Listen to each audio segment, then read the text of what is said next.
Thank you for listening to Interviews. My name is Laurent Autin. I'm a business coach on a quest to crack the entrepreneurship code. So I thought, why not talking to entrepreneurs around the world and ask them to share their practical tips and lessons learned. I hope their stories will help you better navigate your own entrepreneurship journey. This podcast is available on most platforms. Subscribe now. Hi, thank you for joining Interviews. Today I am with Dre Baldwin, founder and CEO of Work on Your Game based in the USA. Hey Dre, thank you very much for joining me today. Hey, Lauren, thank you for having me. I'm excited to be here. Me too. I'm talking to a former professional basketball player. So, you were also a pioneer with YouTube. I think you started with YouTube videos the same year YouTube started in 2005, sorry. And now you're an entrepreneur. You've been an entrepreneur for a long time. So tell us about your journey, please. Wow. Well, I'll tell you the 2-minute version of it. I come from the city of Philadelphia, Pennsylvania. That's where I was born and raised. Always into sports. Played some, street sports. But then the first team sport I tried was football. Family couldn't afford the equipment, so I never really played serious football, American football I'm talking to. Then I moved on to baseball and played that for a couple of years, but wasn't really talented at baseball. Never was really excited about it. I only played it because a bunch of my friends were involved. Then I moved on to basketball, and that sport, coming where I come from in the inner city, everybody can play basketball because you don't need any equipment. You don't need a glove. You don't need equipment, a helmet, nothing. You just show up. You don't even need a ball. You only one person needs to have a ball, and 20 people can play basketball. So everybody in my neighborhood gave it a shot, at least all the young men in their teens. So I started playing. Wasn't really good at first. Didn't make my high school team my first 3 years of high school. Did finally make it as a senior, but didn't even play. The 1 year I was on the high school team, I sat on the bench and only scored 2 points per game. Now, if you're playing hockey or soccer, 2 points is a lot. But in basketball, 2 points. Right. So I didn't do much in basketball. And most people would have said, okay, you graduated from high school. I went to a good high school. Said, okay, you can be successful in something, but it's probably not going to be sports. But I still wanted to play sports. So I went to college and I was a walk-on to play college sports. And for those who don't know what that means I didn't have a scholarship offer. Nobody on the coaching staff of the school that I went to had any idea who I was. They didn't even know I existed. And I literally walked on to the basketball team. So you basically show up to the gym and just start playing, and I was able to impress some people with my performance. I made the basketball team, and I actually became a starter my freshman year in college, even though I barely played in high school. So go figure how that works. I ended up getting recruited to a higher level college after my freshman year, just kind of a lucky break. I happened to be in the right place at the right time, ran into somebody while I was working on my game in the summer. So, that hard work kind of led to some luck happening. And finished my college career at the NCAA Division III school, was the third tier of sports. Most athletes at D3 level don't even dream about going pro, let alone making it happen. But I had this vision to make it happen. I was able to hustle my way in. I did that through going to an event called an exposure camp, which is basically like a job fair for athletes. Played pretty well there. I leveraged my exposure camp performance to get myself an agent. And most people know how agents work. Agents are basically the go-between between the people who want jobs and the people who have jobs. So I was able to get an agent for basketball. That agent helped me get my career started in 2005, playing basketball overseas. And at the same time, as you mentioned, I put the highlight footage from that exposure camp on this new website called YouTube. And I basically had 2 careers going at the same time. So that was 15 years ago. I'm sure we're filling the blanks there. But now I am a full-time CEO and owner of my company, Work on Your Game Incorporated, where we take the mental tools necessary to succeed in the sports world and teach how those tools can be applied to business and life. All right. Well, we're going to talk about that in a minute. But first, tell me, you played professional basketball for 9 years. Then you became an entrepreneur. What happened? What were the triggers there? Say that again. What were the triggers? The triggers to become an entrepreneur? Yes. Excellent question. So we got to go back in the story again. So sorry. All right. No, this is excellent. This is excellent. This is good. This is good because a lot of people I think need to hear this. So where I come from, Lawrence, I didn't grow up around entrepreneurs. I grew up around all the adults around me were employees. And I didn't even know there was a difference back then. I just knew, adults have jobs and they're the ones who have the money, and therefore they get to make all the decisions, right? So you ask your parents, can you have something? They say yes or no. And they say no. You say, why? Well, do you have a job? No. Okay. So I get to make the decision. So the challenge for me was growing up, I would look at the adults around me, my parents, grandparents, aunts, uncles, all the adults in my neighborhood. And it was three things I noticed. I think it was three things. Number one, they were always at work. And it seemed like their whole life was revolved around their jobs, whatever they did for a living. What they spent, what they did, where they could go or not go was all based around, does this fit with my job, my career? That was one thing. The second thing was none of them ever seemed happy about going to work. It always seemed like going to work was like this necessary evil. Like, all right, it was always, I have to go to work. I gotta go to work. It wasn't I get to go to work or, hey, I'm excited. I got work tomorrow. It's Sunday. I'm looking forward to tomorrow because tomorrow's Monday and I have to go to work. Or I get to go to work. I never heard that. People treated work as if it was just this necessary evil that you just have to go through as an adult. And mind you, all I saw were employees. So I'm figuring, okay, this is the life that I'm headed to. And none of them seemed happy about going to work. And the third thing was their whole life was based around work. They were always at work, but everybody was still broke. Like, nobody had any money. So I'm like, wait a minute, how's everybody always at work, but nobody has any money? I thought if you go to work a lot, you make more money, but everybody was always at work, they didn't have any money. I grew up hearing things like money doesn't grow on trees. We're not made of money. I remember when I was turning 16, and in the state of Pennsylvania where I'm from, 16 is the legal driving age. So when I turned 16, I was getting my learner's permit, my driver's license. And my mom said, all right, son, what do you want for your birthday? And I told her I wanted a car. Now, I knew I wasn't going to get a car, but I mean, you got to be willing to at least ask. You got to put it out into the universe, right? So I told my mom I wanted a car, and what flashed across her face was a look that was about 50% anger and 50% disappointment. And I always remember this. I always remember this story, this situation. It was just me and her talking. And the anger was, boy, you know better than to even ask for something that we can't afford. That was part of it. And the sadness was my mom's thinking, I know I can't afford to get this child a car, so I'm disappointed that he would even say it. So now I had to admit it and tell him no.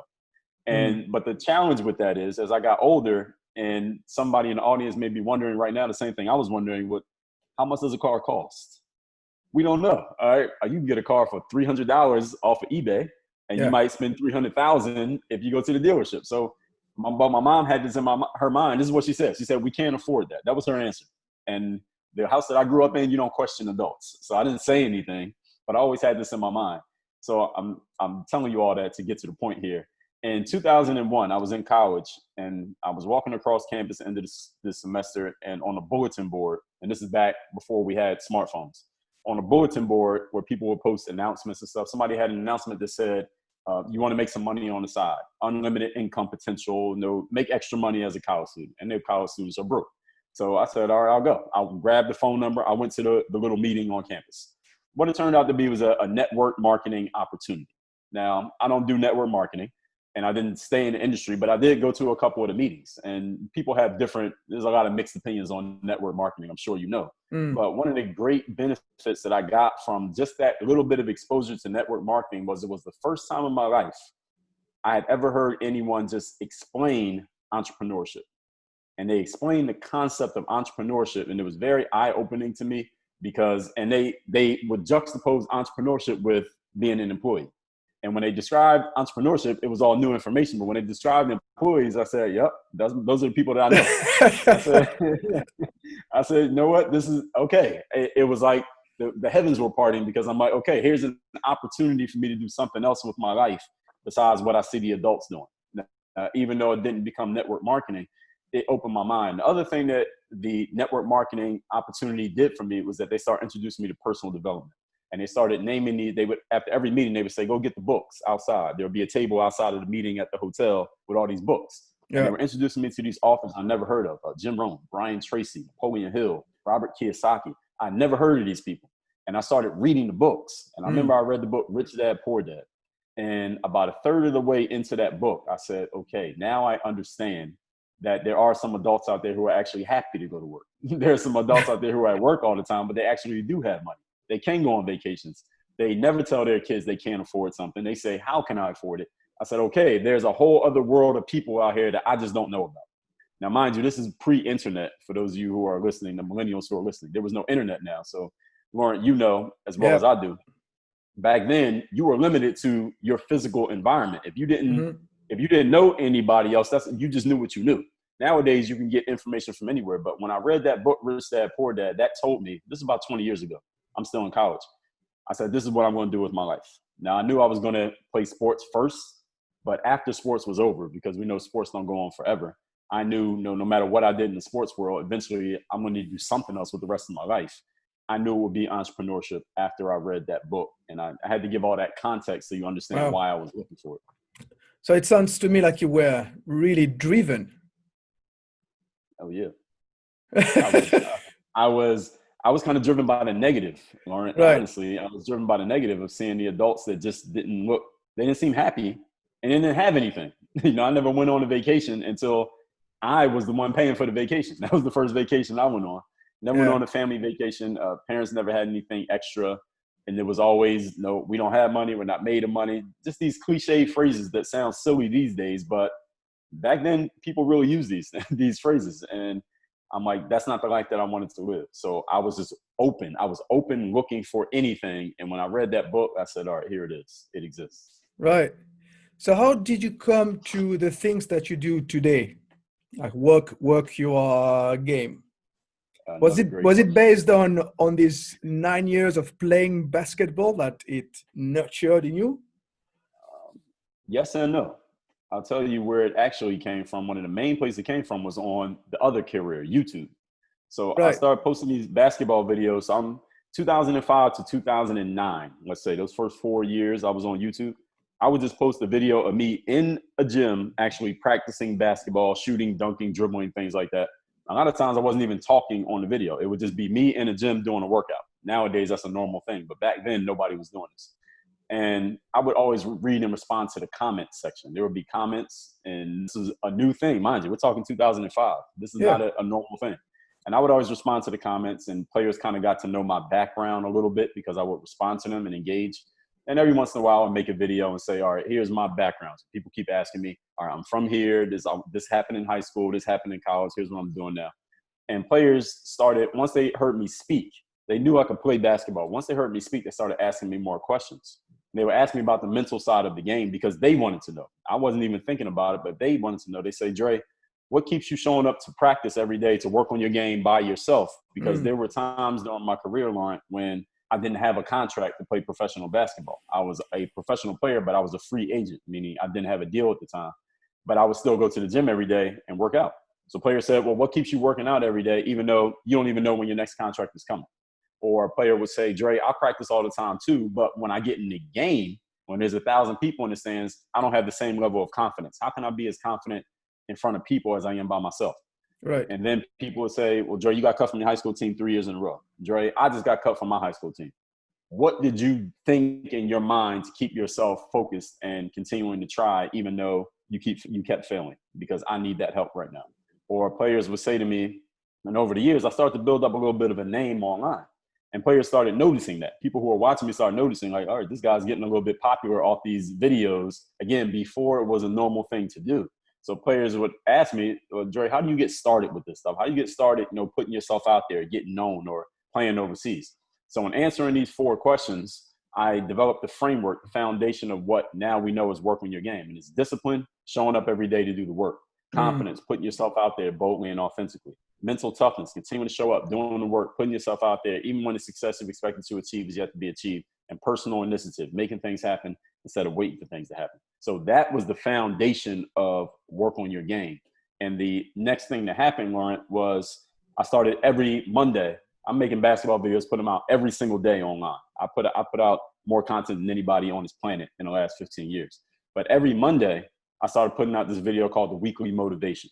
And basically all we're doing that video, I would just grab the camera, the selfie camera, and I would just talk for 2 to 4 minutes on any type of mental topic because people kept asking me about these mental things because obviously it was something that they saw in me that said, all right, this guy cut from his high school team, walked on at a D3 school and still played overseas. I didn't think it was a big deal because, again, I only knew what I knew.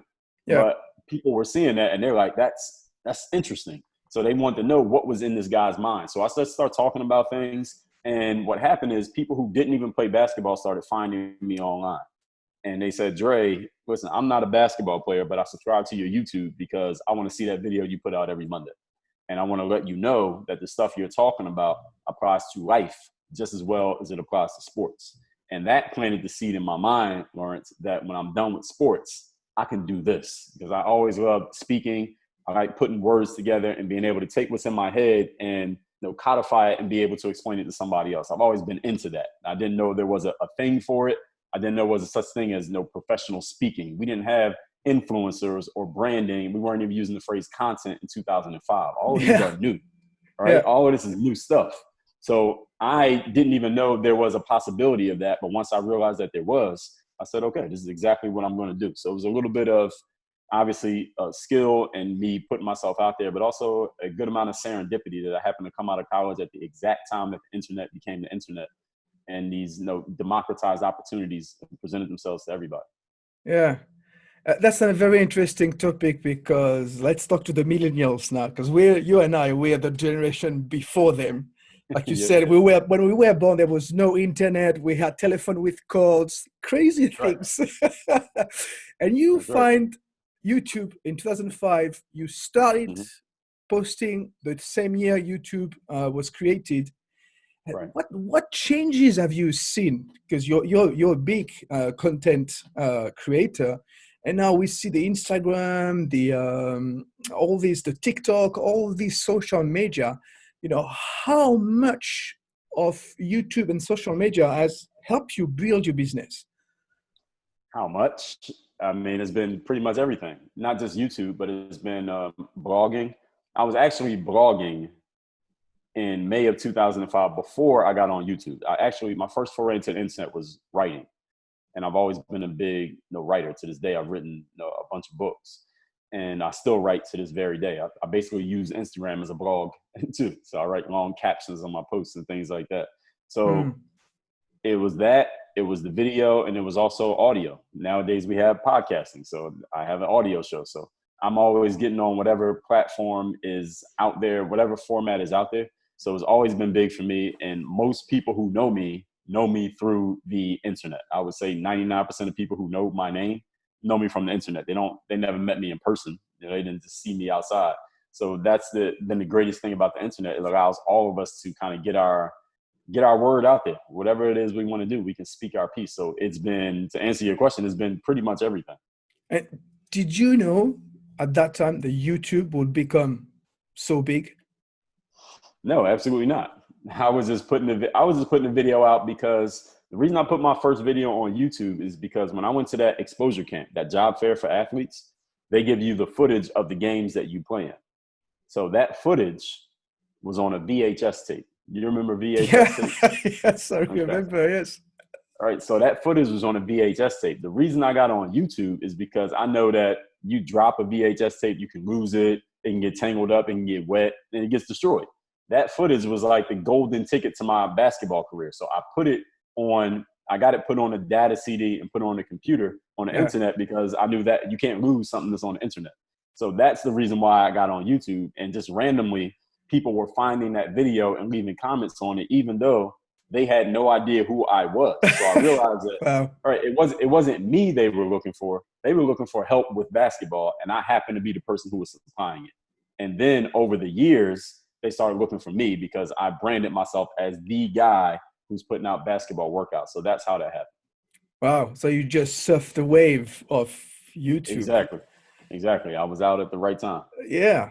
So what changes have you seen since 2005? How has, YouTube has exploded, but you mentioned that a little bit earlier, but let's go a little bit deeper.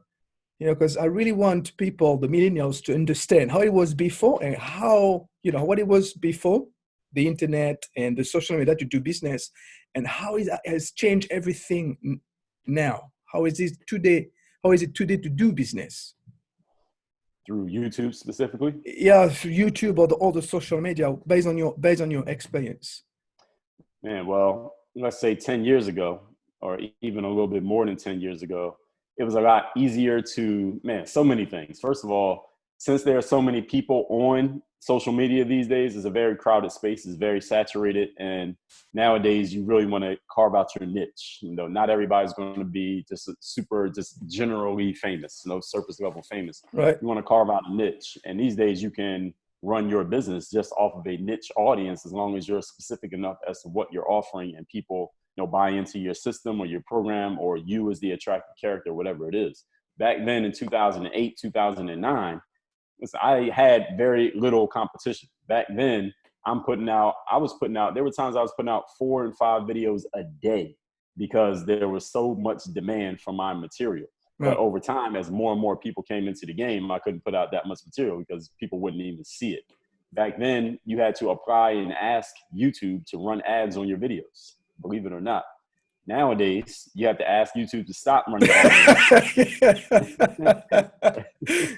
Right. So the game has flipped in many ways like that. Back then, one of the most important things when we're talking entrepreneurship, when I first started creating and selling my own products, which was around 2009, 2010, I would just make a little announcement video and publish it on YouTube, let people know, hey, here's my new product.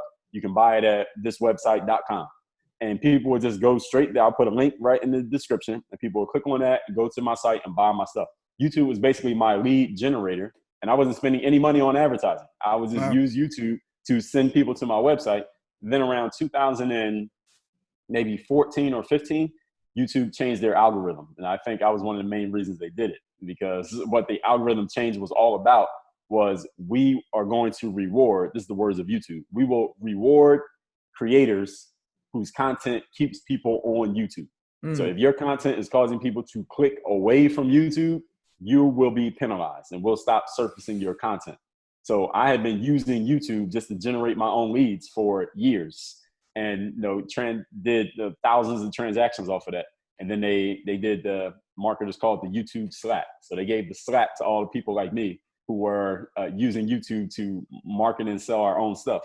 And we had to change the game up a little bit. But by that point, I'd already built up and established an audience, so it didn't really matter. I already had a customer base. So that was another big thing. Nowadays, you see creators, they are incentivized to keep people on YouTube. So you watch this video, watch this one, then watch this one, then watch this one. And I never really liked that. I didn't like that because I remember when I first got on YouTube and they put out this thing called the partner program. And mind you, for those who don't know, around 2009, they introduced this program. You had to apply. You had to put in an application for YouTube to put ads on your videos. And I remember I read the contract. Any of you ever go on a website and you check the box that says, I agree to the terms and conditions? I read that. I read the whole thing. It was about 20 pages long.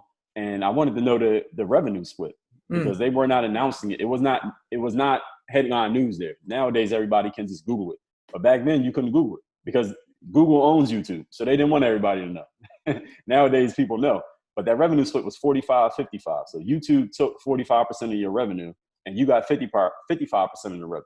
Now, I get what some people say, no, 55% of something is better than 100% of nothing, right? But at the same time, I'm looking at it like, man, I'm doing all the work. I'm creating all the content. I'm drawing this audience, and YouTube's going to take 45% of my money. And it's okay if they were taking 45% and we agreed to it, but there was no negotiation. All right, YouTube said, this is what we're taking. All right, you either take it or leave it. And the problem is YouTube had no competition. All right, if YouTube kicks you off their site, where are you going to go? Yeah. There's nowhere else to go. They own it. They have a monopoly on video online. So I said to myself, okay, I'm going to use YouTube, but I'm not going to I can't build my home on YouTube. It's like building a house on sand, because if that wave comes, it's going to knock your whole house down.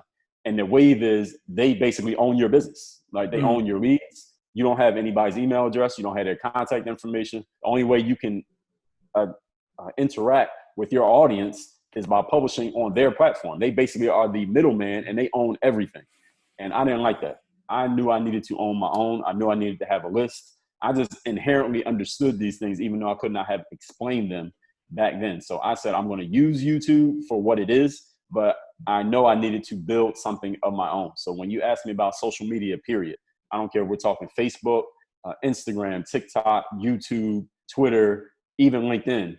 None of those platforms, if anybody who's a business owner who's listening to this, none of those platforms let you see the email addresses of the people who are subscribed to you. You can't download your list. You can't. 130,000 subscribers on YouTube. Now, if I could add those all to my email list, that'd be great for my business, but I can't. Right? And YouTube knows that I can't. And YouTube will always keep it that way because YouTube owns those people. That's their list. Yeah. That's not your list. I hear people say things like, well, your YouTube subscribers or your Instagram followers are your list. No, that's BS. No, they're not your list. You are Instagram's list, okay? You are on their list. You don't own anything on those platforms. So I've always had it in my mind, I need to build my own and use those platforms. Some people are going to just follow you there and that's all they're going to go. But other people will follow you from there to wherever you want to send them. And if you get slapped by YouTube for doing that, so be it. But I'd rather take that slap and own something than not take the slap and build my whole business on somebody else's land. Right. Okay. So one of the key lessons you learn is build your own audience. So Absolutely. are there other key lessons that you learn along your entrepreneurship journey? Oh, sure. when it relates to what subject? In general, or Wow. let's say any big mistakes you wouldn't make again. Any big mistakes that I wouldn't make again? Man, one of the big mistakes that it wasn't even really a mistake was that I started building a list too late. And I think anybody who owns a list will probably admit to that I wish I had known about building a list earlier. If I had been building a list in 2005, I probably have 3 times the list that I have now. I remember I put my first book out. It was called Buy a Game. It was basically my early basketball story. And I put it out for free on my website. And I didn't have a lead capture system for the book. I just had a link to it. And I said, go to this link. You can download the book for free. So I probably watched 50,000 email addresses slip through my fingers by not having a list set up when I put that first book out. So I think the biggest mistake was just not building a list sooner. But that's kind of like a cop-out answer because everybody could say that. I wish I did this good thing earlier. I had to think of something else. So if you ask me a different question, I can come back. What are you the most proud of? What am I the most proud of? That I was able to take an idea, which was just a concept. Work on your game was a concept. DreAllDay was the name of my website, was a concept. Having a website, I remember back in 2002, I wrote out a list. I think one of those personal development books I got introduced to through network marketing says something like, write out a list of your goals, like not just for today, but your goals for this month, this year, for the next 10 years, for your lifetime. Around 2002, I wrote out a list of like 10-year goals. And one of my 10-year goals was to have a website that was by me and about me, a website about myself, because I knew I had a lot of things I wanted to say and share with the world. And this is at a time when I had a desktop computer that was so slow, Lawrence, that I would type in ESPN.com and then I would hit enter and then I would go take a nap and then I would wake up and hopefully ESPN.com was on the page by the time I woke up. That's how slow that computer was. So at that time, I had a vision. I was going to have a website called, DreBaldwin.com or something like that. And it was just an idea. This is 2002. And I was able to turn a lot of those ideas into real life, tangible things. All the things that I do now. I mean, what the general product that I sell is my intellectual property, which is basically an idea out of my head turned into something real that I'm able to communicate its value to other people and they're willing to pay for it. I think it's just an amazing thing that anybody can do that. And many of us do it every single day these days. I think that's my greatest accomplishment. Right. So where do you want to take your business, or what's the legacy you want to leave behind you? Legacy I want to leave behind me is take the whole work on your game philosophy and make it into something that is ubiquitous. It's kind of like Xerox machine. Xerox is not the actual name of the machine. It's a copy machine, but we all call it Xerox because it became ubiquitous with what we do. Or, a sales funnel. People talk about, click funnels or something like that. Or Nike is just do it. And so it's where, or what do they call it? Like a Polaroid image, the photographs that we used to have to print out, that it becomes so ubiquitous that everybody knows it. And anytime you're talking about taking the mental tools that you need to succeed in the sports world and how they apply to life, it's just working on your game. I mean, anybody hears that phrase, work on your game, it's kind of self-explanatory. I don't have to explain it. I can explain it, but I don't have to. You get it as soon as you see it. Somebody sees me with this hat on, they get it. They're like, oh, work on your game. I get it. So that's the legacy that I want to leave behind, that it lives on long after me. Nice. So coming back to the key lessons, if you were giving recommendations to entrepreneurs out there, aspiring entrepreneurs, what would you tell them? Well, the three things you need to understand about being an entrepreneur. The first thing you must do is identify a need or a void in the marketplace. Identify something that people want or need.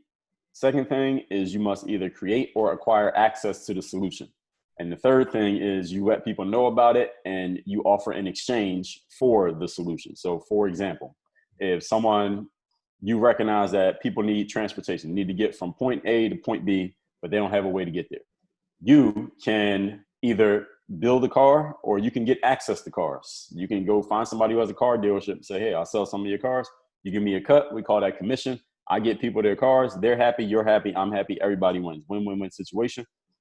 Excuse me. Then you let people know about it. Here are the cars that I have. Here's how much they cost. You get people to create that exchange. Everybody wins. That's one way. Another way is if you identify, or there are a lot of athletes out there who need to learn how to play basketball, but nobody's teaching them. That's the need. Second one, you either create or acquire access to the solution. The solution is I'll post these videos on YouTube for free. All you got to do is subscribe to me and you can see how to work on your game. I'm going to give you a ton of free samples of how to work on your game. Then you get to the point where you build up so much demand. And this is what happened with me. I had so many videos on YouTube. The players started saying to me, Dre, I want to work out like you, but you have so many videos. I don't know where to begin. I don't know what to do. I don't know which one to watch first. Can you organize these in some way so that I can train the way you train? I said, sure, I can. But if I do that, that would require a little bit of my time. And therefore, I had to charge you for it. Would you be willing to pay for it? This is in the comment section on YouTube. This is back when you could have civil discussions in the comment section on YouTube. I posed this question and people responded and said, yeah, we'll pay for it as long as you don't charge too much. Now I know I'm talking to kids who are 13 to 18 years old. So I started making my own programs. The first program I made it that same day. It was a PDF document where I just took a bunch of videos that I already had on YouTube and I organized them based on topic. All right, here's dribbling, here's jumping, here's shooting, here's how to work on your body, here's how to work on quickness, here's how to dunk the basketball. And I would just organize them by topic. And then I would make a name for the drill. And then I would write out a little 2 to 3 sentence description of the drill. All right, here's how you do this. Here's why you're doing it. Here's what it's going to do for you. And then I would tell them how much to do it. All right, do this dribbling drill, 100 bounces. Do this, make 10 shots this way, make 10 shots on this side. And I would just make a description of it. And then I would come up with a fancy name for it.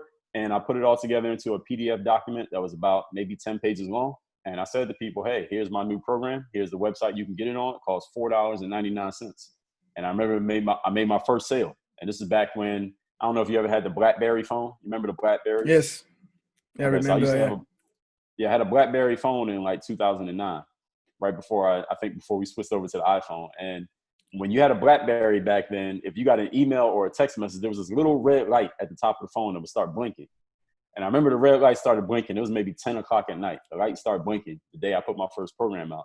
And I checked the email on my phone. It said, all right, you made a new sale. This is the first sale that I ever made. Now, mind you, because this was so new and it was so primitive the way I had this set up, I had to get on my computer at that point, get on my email, and I had to send an email to that buyer and add as an attachment my PDF document of the program that they had just bought, because I didn't even have auto delivery set up. So where they buy it and they automatically get the program. I didn't even know that existed. So after about a week of that and waking up every day anxious, like, all right, I hope none of my customers are mad at me because they've been waiting for 8 hours for their program, I realized that I Googled it and I found auto delivery. So I could get on the site, connect that site to the programs, and then as soon as you buy, you automatically get the product emailed to you. So that was how I got started. So for the entrepreneurs out there, again, the 3 steps. Number 1, identify a need. Number 2, create or acquire access to the solution. And number 3, let people know about it. That is entrepreneurship in a nutshell right there. Excellent. It's a great way to conclude the conversation. Man, thank you very much for the conversation today. Absolutely. Thank you for having me. Hope we gave some value to your audience. Yeah, that was great. And thank you all for listening. If you have any questions for my guest or for myself, or if you'd like to be a guest yourself, send an email to contact@laurentautin.com or reach out on LinkedIn. See you next time. Bye-bye.